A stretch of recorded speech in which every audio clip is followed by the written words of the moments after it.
Когда разорившейся матери приходится предстать перед судьей за штрафом за неправильную парковку, она приводит с собой дочь. Судья бросает один взгляд на ребенка, приглашает ее посидеть с ним и спрашивает, не голодна ли она. Когда маленькая девочка говорит, что это так, он принимает шокирующее решение. В Провиденсе, штат Род-Айленд, молодая мать шла к зданию суда, крепко держа за руку свою 6-летнюю дочь. На первый взгляд, ее появление в суде не было серьезным. Речь шла о нарушении правил парковки, и штраф составил всего $100. Но для нее это было меньшее состояние, достаточное для того, чтобы всерьез забеспокоиться. Они вошли в зал суда, нервничая. Мать обвела взглядом лица публики и судебных чиновников, в ее глазах была мольба. Дженис, ее дочь, не осознавала серьезности ситуации. Она оглядела зал суда широко раскрытыми невинными глазами, понятия не имея, какое потенциальное влияние этот день может оказать на ее финансы и финансы ее матери. Мать сидела молча, опустив голову. Она отрабатывала свою просьбу и цеплялась за лучик надежды, за то, что обстоятельства сложатся в ее пользу. Она была матерью-одиночкой, в одиночку воспитывающей своего ребенка, работала официанткой, что означало долгие часы работы ради скудного заработка и ежедневную борьбу за то, чтобы прокормить Дженис. В день инцидента она ненадолго остановилась, чтобы купить лекарства для своей дочери. Она съехала на обочину с намерением заскочить в аптеку, забрать посылку и помчаться обратно. Теперь у нее был штраф, и она снова оказалась на грани нищеты.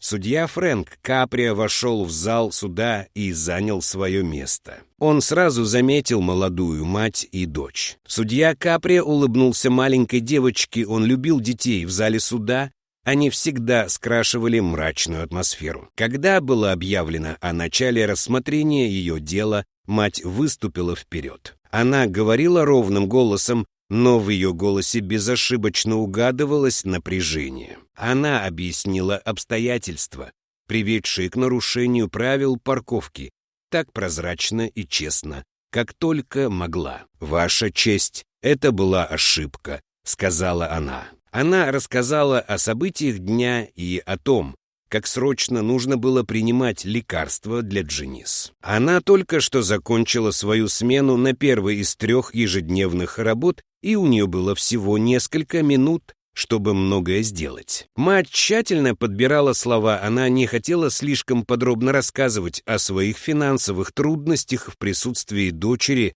но все же намекнула на глубину своего затруднительного положения. Судья Каприа, как всегда, внимательно слушал. Время от времени он переводил взгляд с матери на Дженис. Он чувствовал трудности матери и уважал то, как она их преодолевала. Он также понимал, что она так отчаянно пытается сохранить равновесие. С одной стороны, она хотела признать свою ошибку и позволить закону действовать своим чередом, но не могла себе этого позволить. С другой стороны, она изо всех сил старалась оградить ребенка от суровых реалий их жизни. Судья Каприа перевел взгляд с мамы на Дженис и снова на маму. Затем, сверкнув глазами, судья Каприа переключил свое внимание на Дженис. Он улыбнулся ей, и она застенчиво улыбнулась в ответ. Затем он сказал: «Дженис, не хотела бы ты подняться сюда и помочь мне?» Его голос был теплым,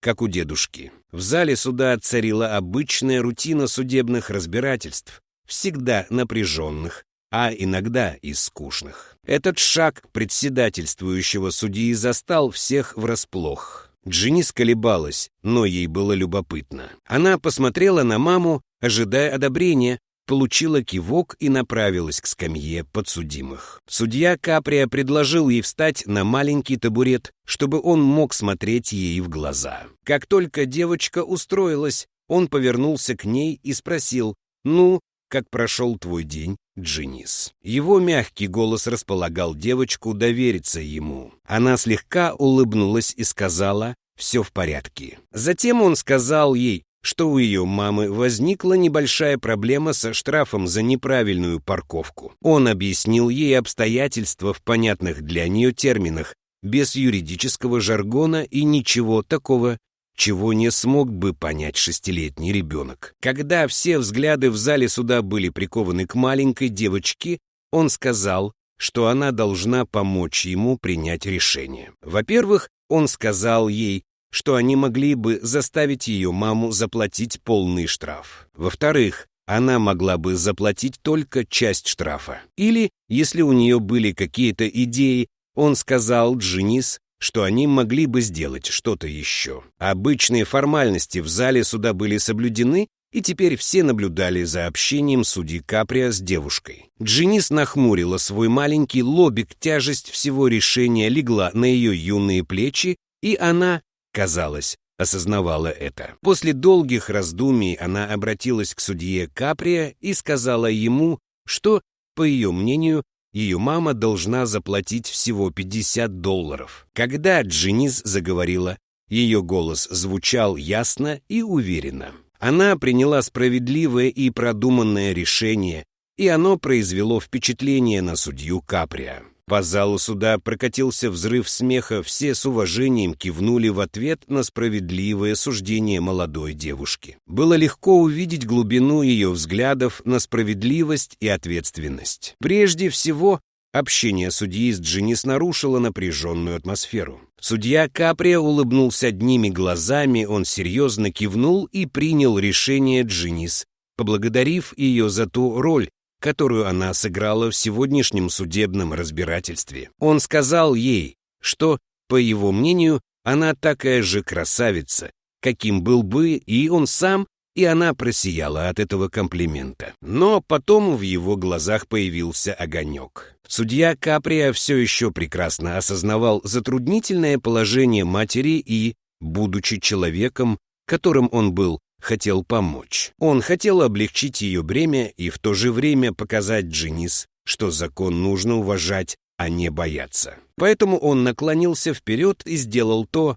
от чего у мамы Дженис перехватило дыхание. Он предложил Дженис еще один неожиданный вариант. «Есть еще один вариант», — сказал он. «Ты голодна. Ты ела сегодня». Все присутствующие в зале суда были застигнуты врасплох. Судья выбрал тактику, которую никто, кроме Дженис, не мог предвидеть. Это был самый естественный вопрос в мире. Судья был прав.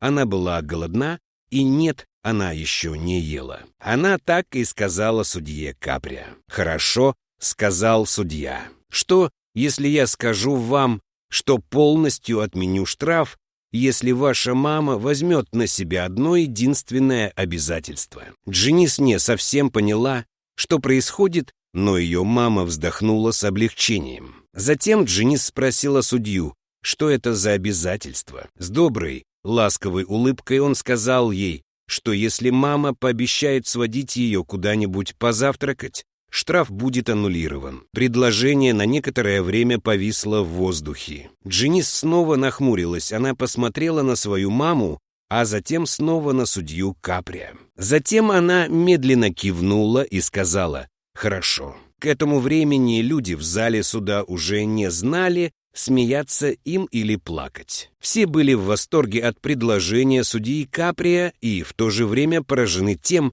как справедливо он применяет закон. В конце концов, закон существует для того, чтобы защищать людей, а не причинять им вред. Сочувствие и доброта судьи тронули сердца всех присутствующих в зале суда. Мама Дженис была явно тронута, когда до нее дошла реальность ситуации. Несколькими часами ранее это выступление в суде было для нее как гора с плеч. Она убедила себя, что ей придется оплатить штраф, и понятия не имела, где она найдет деньги. Но теперь ее дочери было предоставлено место на скамье настоящего судьи, и даже было позволено вынести справедливое решение. Судья Каприа торжественно кивнул Дженис. «Я думаю, ты сделала мудрый выбор, Дженис», — сказал он. «Ты показала нам, насколько важны доброта и понимание». Его слова и пример стали важным уроком для всех присутствующих. Это показало,